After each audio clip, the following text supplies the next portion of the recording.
I'm Charlie Cope, and along with my colleague Richard Morgan, we look after technology in BBC Sport.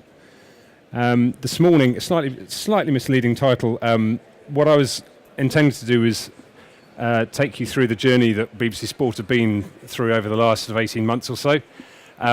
That's kind of a pathway through from moving from London up to Salford, and all the building blocks that we've established in Salford and for our new operation, and how that's really been the underpinning of what we've been doing around London 2012 as well. So it's kind of a journey through from our initial move up at the start of last year into where we are now. So just really a little bit on the background of that move and what kind of drove the whole changes in workflow and things we've been looking at. Challenges are through the planning stages, those workflow changes.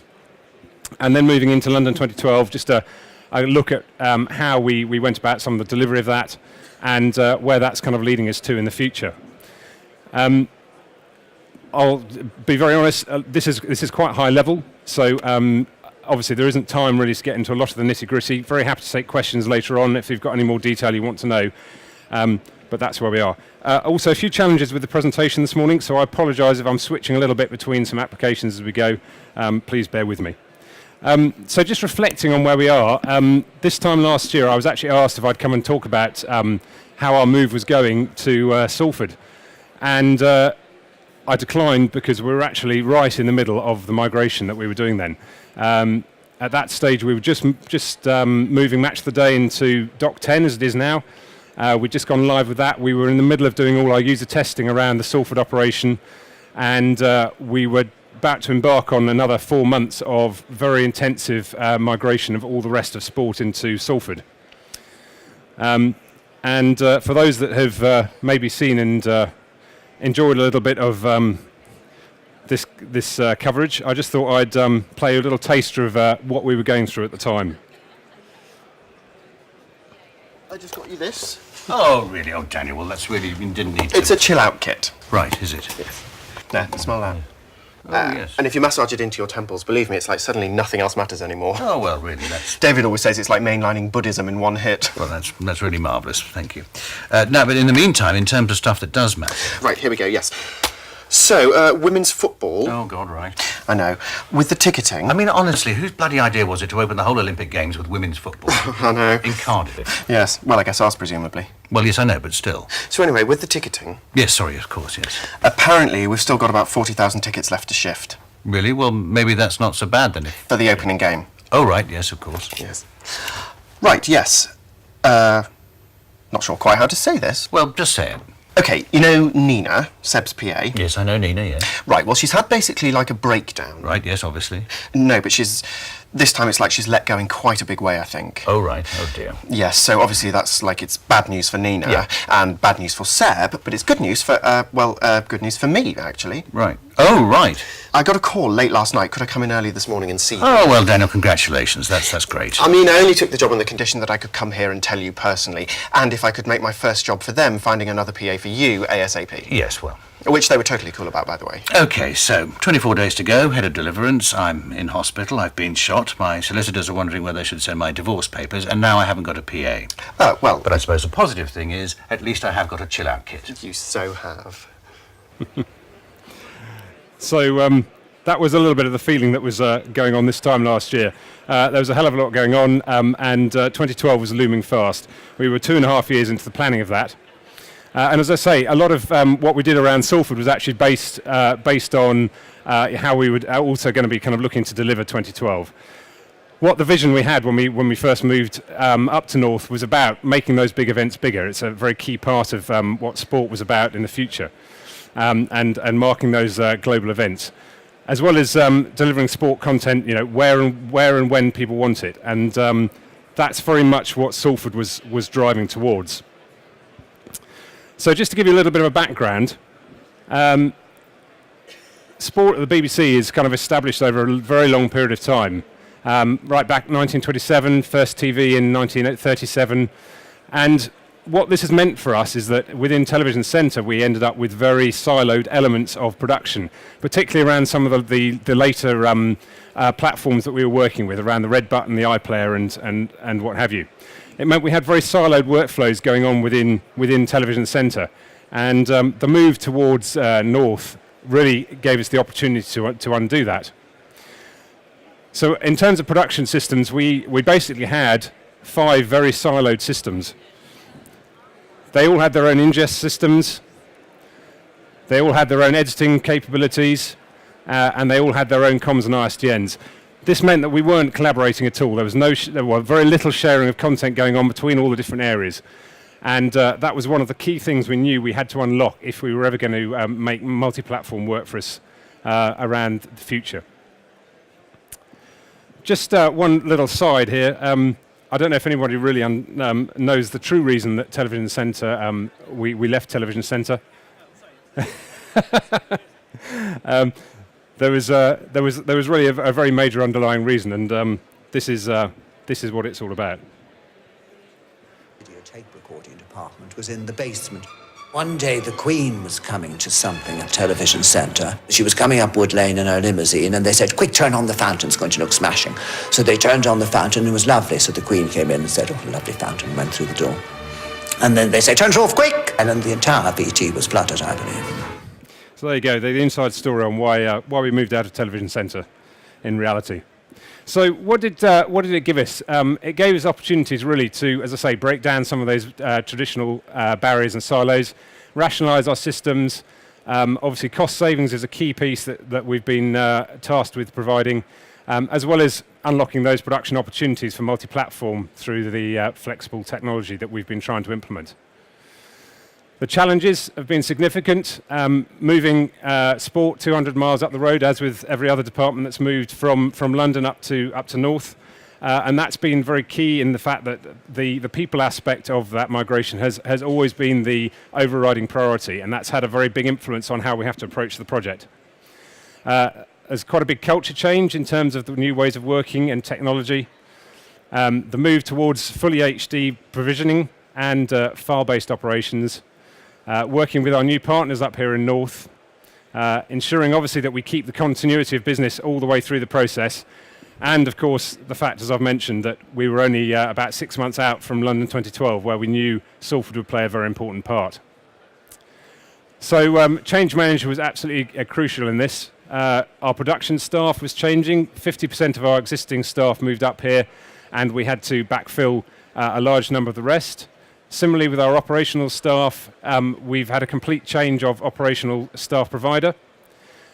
Support staff has been a completely new team as well, mainly moving from the Manchester-Oxford Road base. As I say, our workflows have changed, the underlying technology has changed as well. So we had a motto, try and keep it simple. I'm not sure many people probably who were involved in it felt that we actually achieved that, but that was certainly what our aim was to be, where we could keep things simple. So one of the key things was around work groups, working very closely with our production teams, understanding what they were needing, and also involving them from the very early stages. That was right through from the scoping in the early days, right through the workflow processes and scenarios we drew together. Key to them was them being involved in the acceptance testing that we did. And also, as we went live, they became the super users that were involved in that. So, in terms of the changes, the 3 areas I'm just going to focus on during this are around centralized infrastructure, how we changed our core infrastructure to facilitate this, our single production system, which is around bringing together all our post-production and content handling, and also around the central planning that sat behind that and ensured that we utilise that in the best way.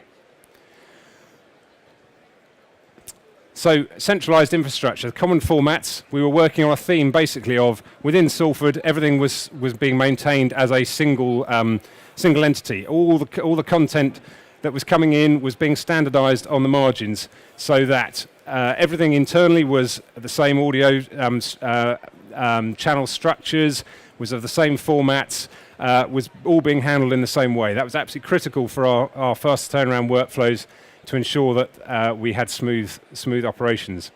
That means that right across the board, from all the different users we have across sports news, right through to all our multimedia operations, our self-operate areas as well, they were all going to be able to access that content, understand how to use it, and there would be continuity of how it was being presented to them as well. Again, that was key to centralized infrastructure through the building. This is just a kind of a cross-section of Key House and how it works. We have our third floor events operation. We have our 5 Live and radio operation on the first floor, as well as our all our newsroom and continuous output based on the ground floor. So as well as those common formats, the other key was to ensure we had integrated comms systems throughout the building. That's absolute lifeblood for sport, ensuring you can talk to everybody at the right times. Sharing of infrastructures like ISDNs, ensuring that we could share all those with our Radio 5 colleagues, with all the other users within the Salford building, ensuring that we get the best benefit of people out on the road communicating in. Audio desks, all the integration of that and centralized routing, again, ensuring that we can maximize the flexibility of our systems and ensure that we're sharing the content across all of those platforms. And that's particularly, again, around all the cross-sharing between TV, all our multi-platform outputs, and all our news outputs as well. So, the second aspect is the sports production system. This was bringing together an awful lot of elements that we'd had disparately across Television Centre. Central ingest was obviously a key change for this, rather than very diversified ingests going on across the building. That all got centralised into one place in North. File-based acquisition is a transition process. Obviously, we still have quite a lot of tape coming in from freelance cameramen and so on, but that's certainly the road we're travelling along. Centralised metadata is again absolutely critical for continuity of the way that gets presented to all the production teams. Desktop access allows people to be accessing that wherever they are in the building. File-based archive is obviously critical as well to integrating all of our archive into that. We'll come back to that a bit later on. The file-based content sharing, that's not only within sport, but across all our partners around the rest of the BBC, as well as our partners externally to the BBC.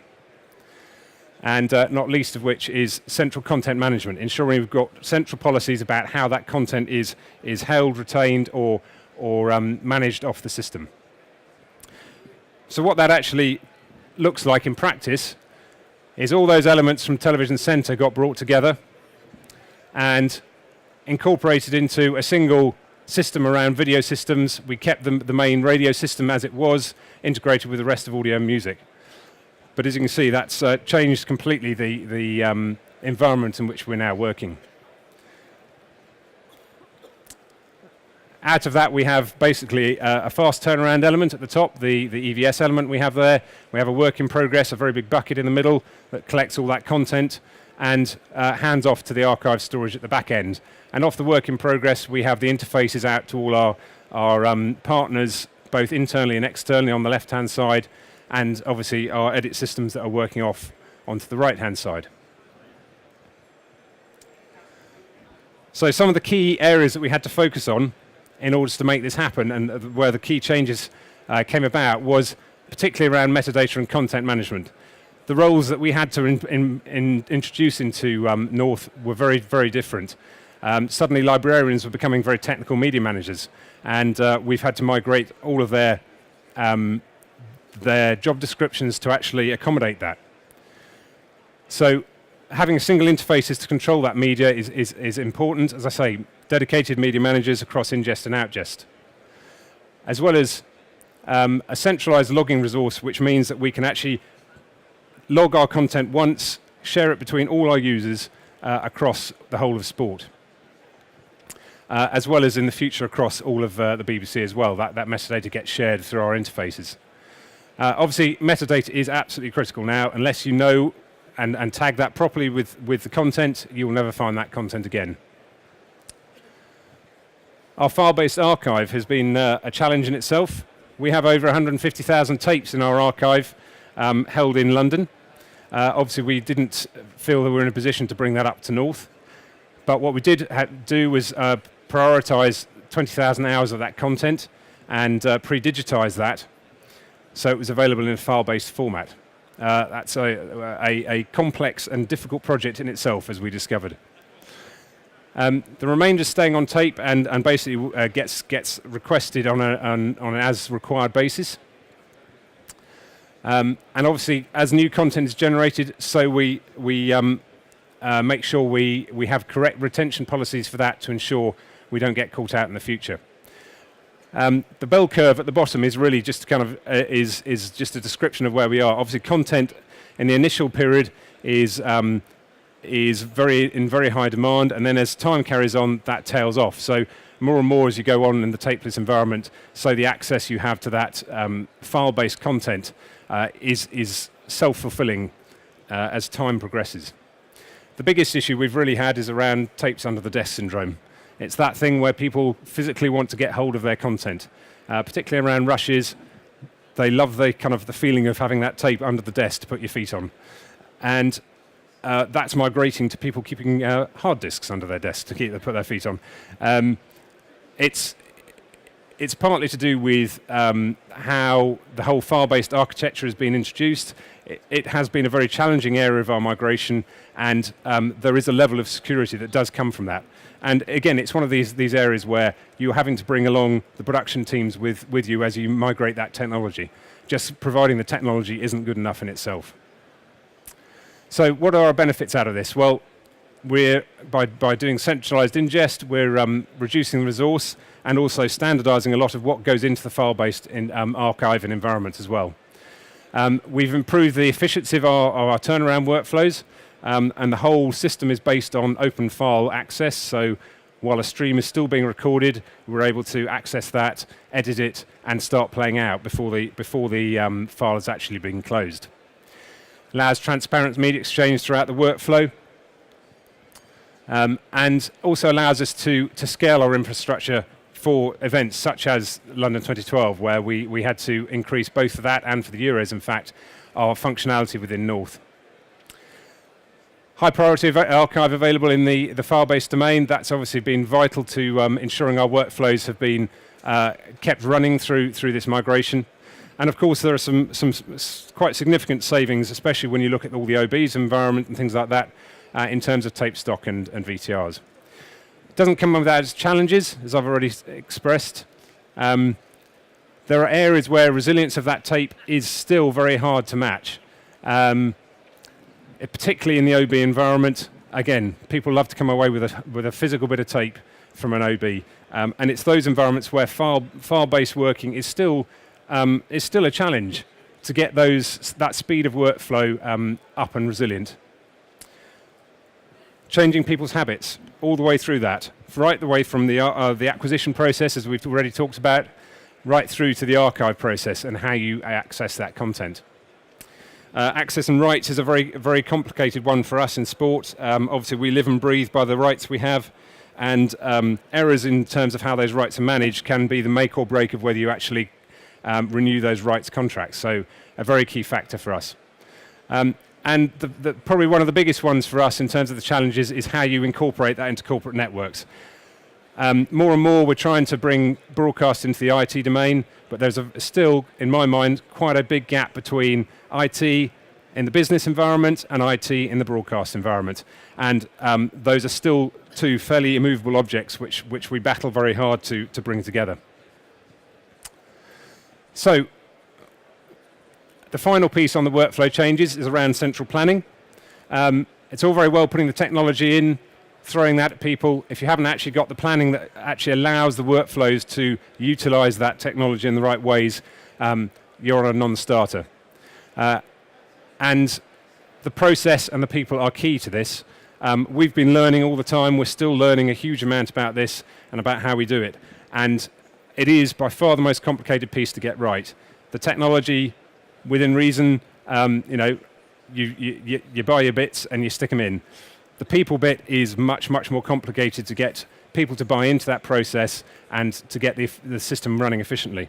We've been working with our colleagues in the BCJ Portal project which is a SharePoint-based system, and that's something which we've rolled out across the whole of sport to varying degrees of success, I'll admit.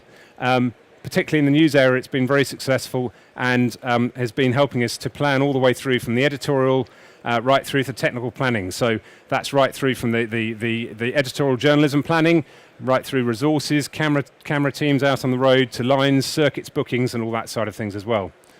And just gives you a very, very brief overview of exactly how that's been working for us. From the kind of the events calendar right at the beginning of that process through to our output schedules, right through, as I say, to the other end, to the ingest and arrivals of feeds that are coming into the building and are available for everyone to use.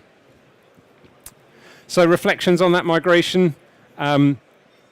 Thanks to a lot of effort and a lot of hard work by colleagues around sport and elsewhere in the project and in North, we've actually managed to achieve that migration without any major incident. The last day of the football season last year, we actually had 5 networked outputs coming live from our operation in Key House, 10 red buttons channels also coming live, and also a further, I think it was a further 12 web streams as well, all coming live from Key House, which was very satisfying to see. The technology is in place, it's still developing, but it's very much in place to meet the new demands of sport and its audiences. As I say, it's a result of a huge amount of teamwork and effort that's gone in, and sort of landed us just about in time for the summer of sport. The Euros was, until the semi-finals, actually transmitted live from and presented live from Salford. Feels like that was a very small event in itself. That was actually quite a big event. But while we were running up to the Olympics, it kind of felt like a little kind of sub-event that was going on in the meantime. But that basically led us in and gave us the infrastructure and underlying backbone for what we did with 2012. So within 2012 itself, there was a lot of work going on. We were planning certainly a good four years out from this last summer. And part of that was about what was the audience expectation around the Olympics. What came out very strongly was around pulling the audience into the event and making as much as we could available to them, so they could experience all the kind of varying content, whether from the smaller events or from the sort of the big moments. From that piece of work came kind of the key underlying vision behind BBC's coverage of 2012, which was every session, every sport, every day. That's something that had never been achieved by any broadcaster before. And obviously the Summer Olympics is certainly the biggest sporting coverage that happens across the world. So underlying that basically was us delivering that as a multi-platform operation. The underlying piece of that was around 24 BBC Olympic streams that was capable of showing every live event that was happening as it was live. And that amounted to a total of 2,500 hours of coverage across 16 days. So not an insignificant operation. The TV side of things was certainly a third up again on what we'd done in previous Olympics.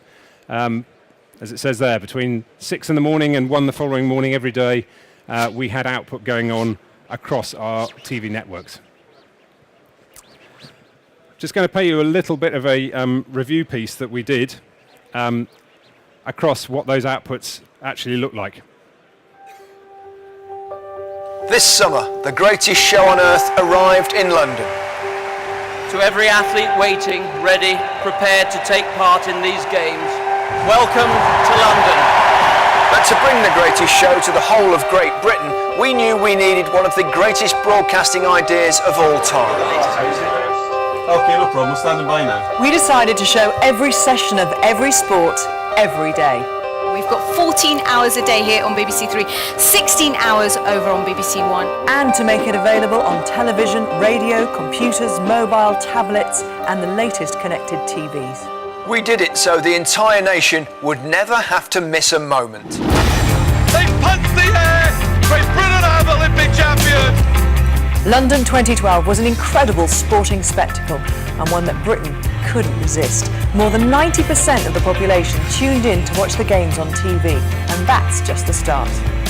By pressing red, viewers could access up to 24 extra live streams, each one showing its own sport. So whether you liked archery, wrestling or any of the sports in between, we were live at every one. As if that wasn't enough, 24 streams could be accessed on your computer via our Olympic video player. By clicking full screen, it delivered action in HD quality. Chapter markers let users jump back to anything they'd missed. And the Extras tab offered loads of additional live info about sports and athletes. And even if you couldn't watch live, within minutes every session was there in catch-up. The perfect example has to be Super Saturday. Millions were glued to the athletic stream to watch Ennis, Rutherford and Farah win gold. Mo Farah for Great Britain! It's gold! What a night! But swimming fans keen to see the last race of American superstar Michael Phelps could switch over to the pool. And those following the fortunes of GB men's football team could change over to watch them in a dramatic penalty shootout against South Korea. It didn't stop there. Fencing, tennis, basketball, boxing, handball, hockey, table tennis, volleyball, water polo and weightlifting were all taking place that evening, and our audience could take their pick. Millions of people were also able to watch the action whilst on the move, thanks to our mobile browser site, and almost 2 million people downloaded our app. Social media was a key part of the BBC's coverage as we joined in the national conversation around the Olympics. And if you had a TV connected to the internet, we made it possible to watch all our streams there too via an app, taking us one step closer to the television of the future. We made it simple for our audience to watch the games wherever and whenever they wanted. Team GB's success led to our biggest online audience, peaking with our live coverage of Bradley Wiggins. The demand was so high that day, the amount of data we delivered would have filled 700,000 DVDs. And in just one 24-hour period, Olympic traffic to bbc.co.uk exceeded all BBC online traffic throughout our entire coverage of the 2010 FIFA World Cup, which itself set new records. Our coverage during the games delivered the biggest digital audiences we've ever seen. He becomes the greatest achiever ever! The greatest choice ever. You little beauty! For the greatest show on earth.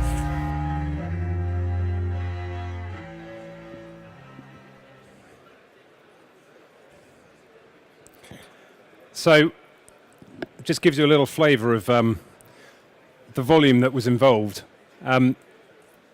What was actually feeding it behind was obviously the competition itself. The stats speak for themselves. Nearly 1,000 Olympic medals up for grabs. A phenomenal amount of output and content going on there.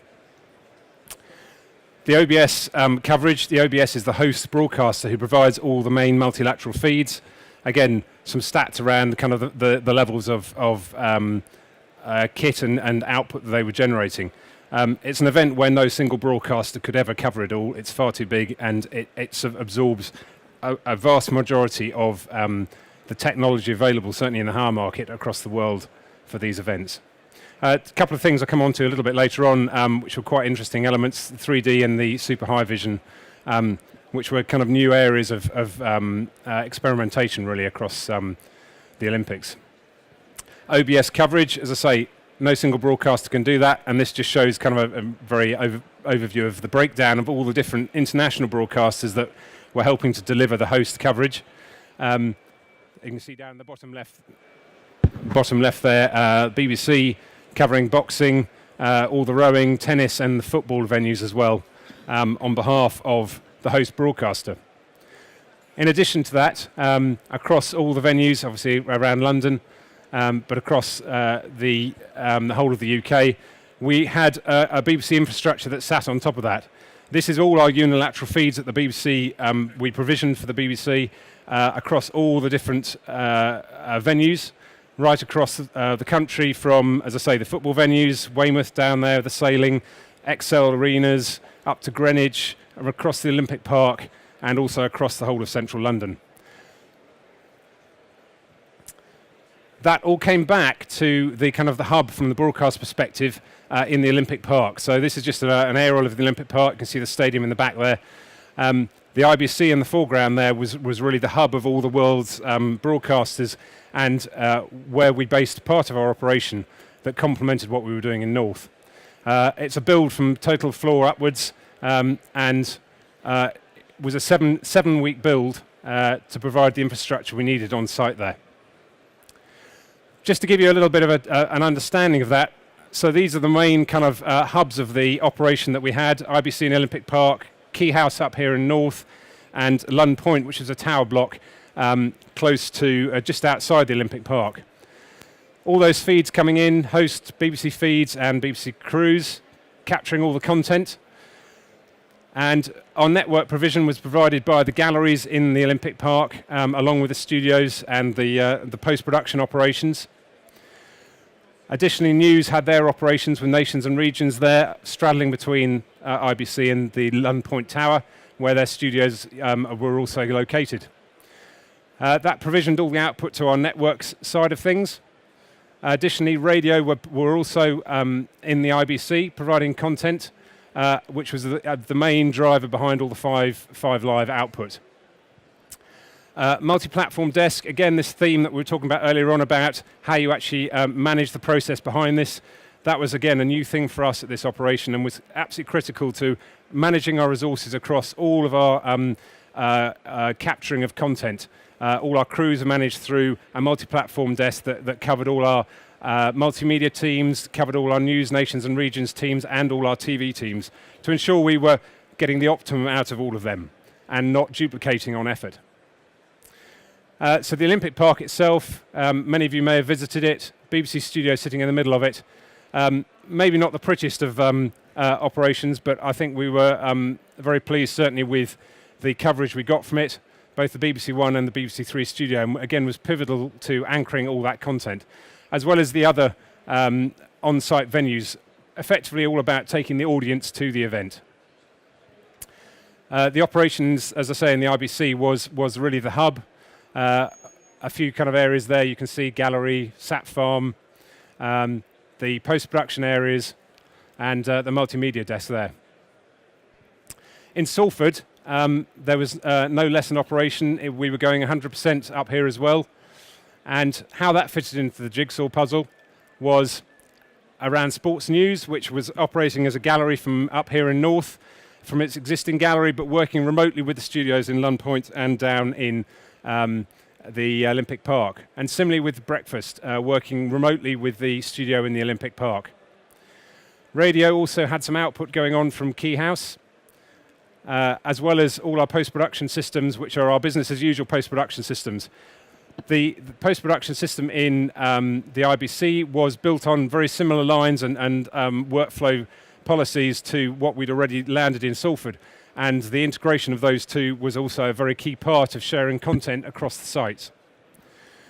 Our multimedia, a multi-platform output, had a switching and commentary control operation in London, but was feeding fundamentally all the circuits which were the backbone to the 24 platforms, 24 streams rather, going out on the multi-platforms. And that presented the circuits to North, where all the final mix and channel control was being undertaken in our infrastructure in Key House. And that was undertaken in all our core facilities there. And that obviously provided the output across all of our mobile and tablet apps, across all the IPTV and across all the red button channels as well. All of this obviously driven by a huge number of teams, from the Future Media team at the BBC, who wrote all the applications running on those sites, and all the EPGs running across all the different platforms, right through to all the different operational and production teams running the various elements across the site.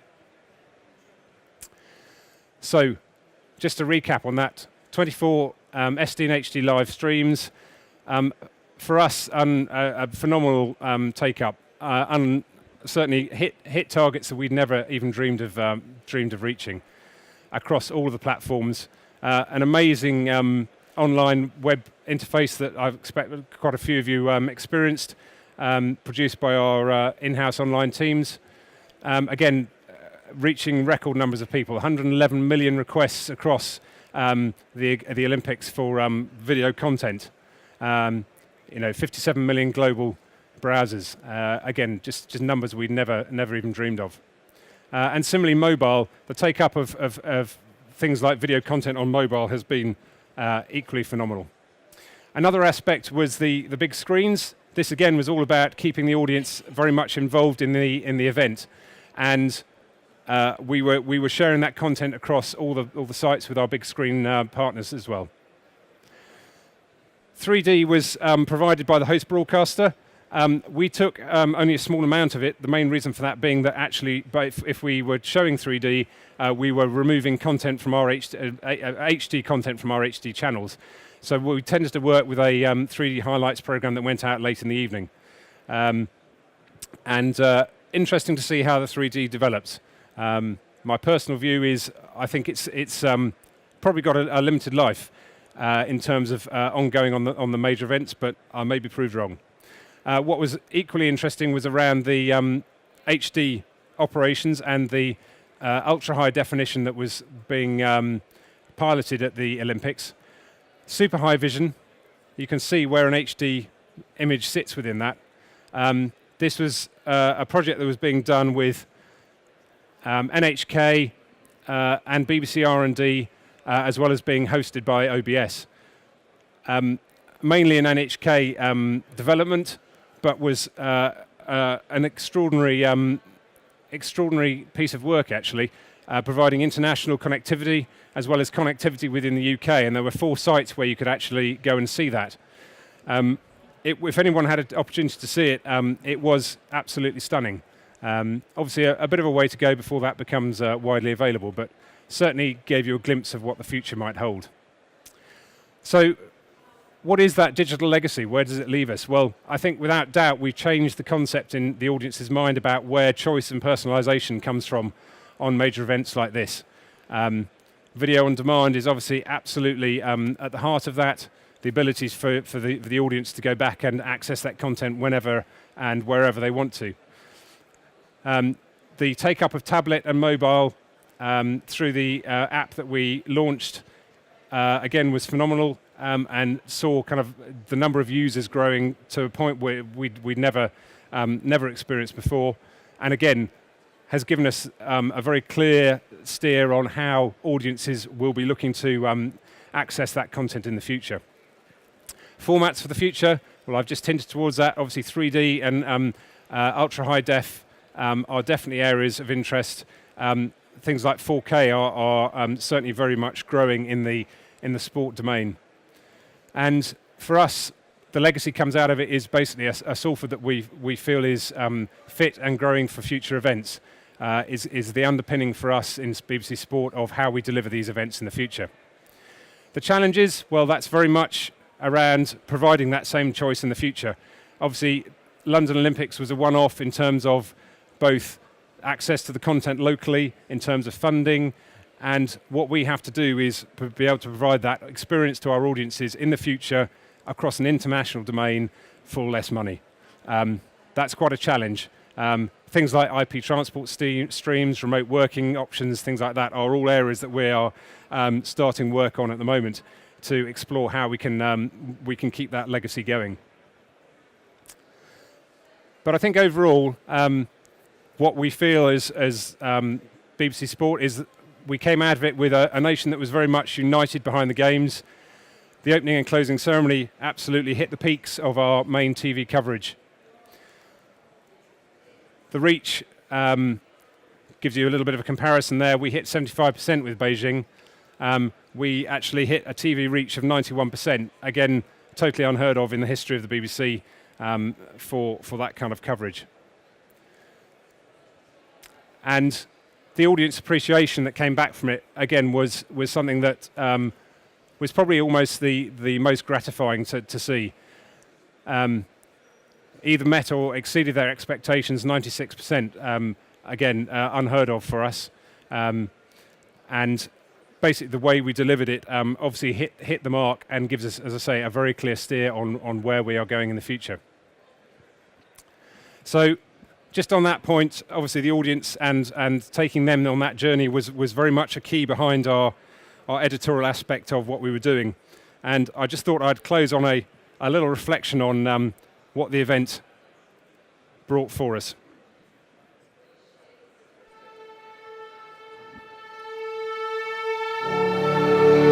The Olympics brings together the people of the world in harmony and friendship and peace to celebrate what is best about mankind. To every athlete waiting, ready, prepared to take part in these games, welcome to London.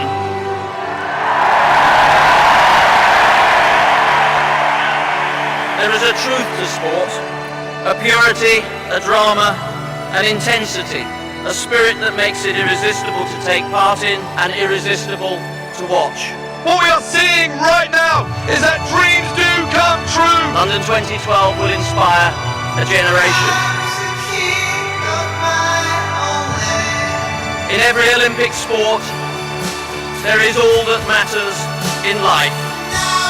Humans stretch to the limit of their abilities, living for the moment, but making an indelible mark upon history. The champion becomes a legend. To my fellow countrymen, I say thank you. Thank you for making all this possible.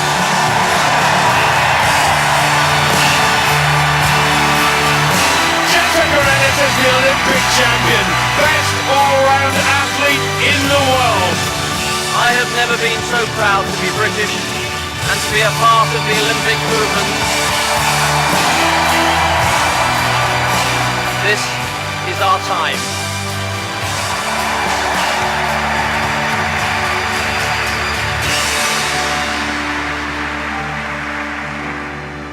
And one day we will tell our children and our grandchildren that when our time came, we did it right.